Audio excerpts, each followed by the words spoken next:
Welcome back to Kevin Toll Reads. I hope you're doing well. I am here with my review of Lonesome Dove. Yes, after 4 live streams with the Hat Creek Gang, if you haven't checked those out, you definitely want to check out the live stream. I had the last one, the 4th and final, on my channel this past Saturday. You definitely should check that out on the replay.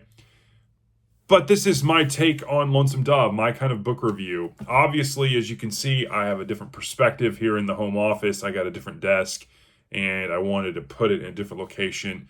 And so here we are. I like this a lot better. I'm still trying to figure out the lighting situation, but we're going with it. So here we are talking about Lonesome Dove. Obviously, touted as one of the best Westerns written to date, published in 1985, obviously spawned a TV series starring Danny Glover, Tommy Lee Jones, Robert Duvall, Diane Lane, on a very robust actor and actress set.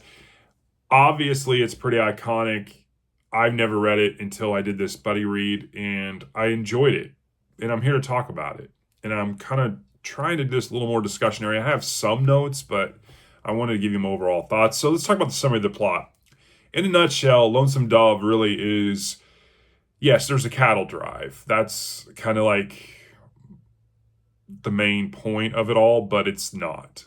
This is definitely, it's not about Lonesome Dove in Texas either. But Gus and Call, former Texas Rangers, have cattle, and one of their former buddies and Texas Ranger, Jake Spoon, puts it in their head that, hey, you should do a cattle drive to Montana. Montana's a beautiful place.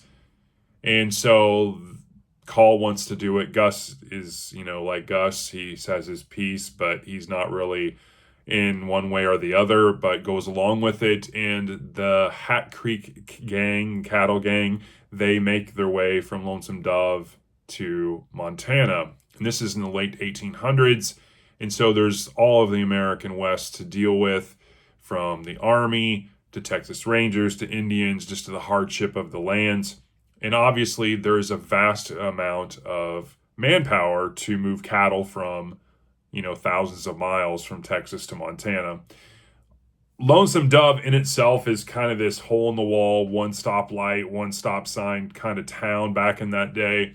But it has a very diverse and interconnected group of characters.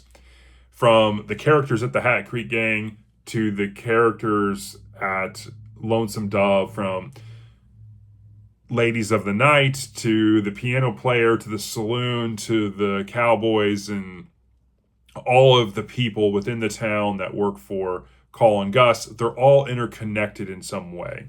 And their stories and conflicts weave a tale that is very both cohesive but yet filled with kind of strife and conflict that makes for interesting reading.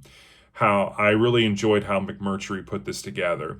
So that's a nice segue into what I liked. Obviously, I liked the characters. The characters definitely are the draw of the story. I mean, it's a 900-page book that draws you in with its characters. From Call and Gus to Jake Spoon to Lorena to Newt to Josh Dietz, P.I. Parker to Dish Bogert.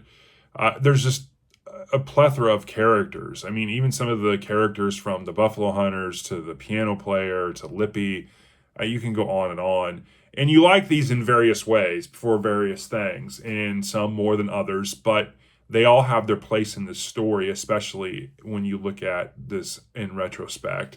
I think the characters are what drives the story more than just the conflicts themselves. The conflicts definitely add weight to the story and make it more concrete and more uniform, but I think you could talk about the characters and some of their strifes and still have a great story as well.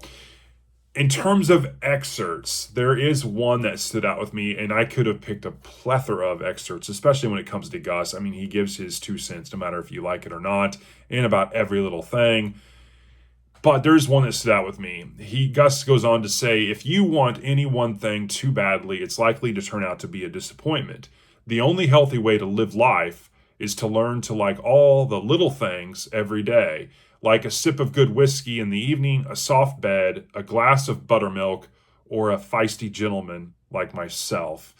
That is kind of Gus at his kind of center, his nucleus. I mean, but it's also very fitting for the story because Gus is such a huge part of the story. In terms of dislikes, Gus is one of the characters I disliked, especially at first. He grew on me over the course of the story, but he was one of the ones that at the beginning I was kind of put off about. He's very brash, very opinionative, always interjecting, always inserting himself in the conversations. And it was a little jarring at first, but over the course of time, his character kind of came full circle, how he cares for Lorena, how things happen with him towards the end. You couldn't help but pull for Gus. The opening and ending of the books, when you look at this story bookendedly, they were a struggle for me. I thought the opening was a little slow. I obviously like these big character expanses, whether you're talking about like Needful Things from Stephen King or some of the other big character arc books, Pillars of the Earth, you're going to have times where you have to get ingratiated with all these characters and you're jumping around from different points of view. And I like that. I do. I thought it was a little slow at the beginning. That was one of the things I disliked. The ending I disliked, even though over the course of the last few days, I've kind of grown to understand it more. But I thought it wasn't the ending I was looking for. I know its semblance and I know its purpose and how McMurtry wrote it and what it meant. And obviously there's other books in the series, but at the same time, it wasn't my favorite ending. In terms of overall rating, I gave my rating on the live stream. It was a 4.75. It's still the highest rated Western I've read. It's not a perfect book, as most people at least in my opinion. I don't think it's a perfect book. There was some things that I just didn't connect with, and so for whatever reason, that's my opinion. It is the best Western I've read, and I've read a lot of Louis L'Amour and some really good ones from Louis L'Amour. Obviously, when you have a book this big, you have a lot going for you because you can flesh out a lot of things, you can add a lot of things, but at the same time, you have to weave a tale that's going to keep a person interested over 900 pages. And I think McMurtry does a great job with that. I will give him props on that. I mean, this wasn't, for a 900-page book, a slog at all. The beginning's was a little slow for me, but it was enjoyable. The ending wasn't what I wanted, and that's why it's a 4.75 for me. But that's my review. I am glad I read this. I've been wanting to read it, and I'm glad I read it with Rowdy Player One, Trav's bookshelf, and some other characters. Scott, Trav, and Rowdy, we all formed a buddy read on this, and I'm glad we did it that way. I think it did help kind of breaking the book up in chunks and having discussions about it. And I think it was really a lot of fun. So that's my review of Lonesome Dove by Larry McMurtry, 4.75 out of 5.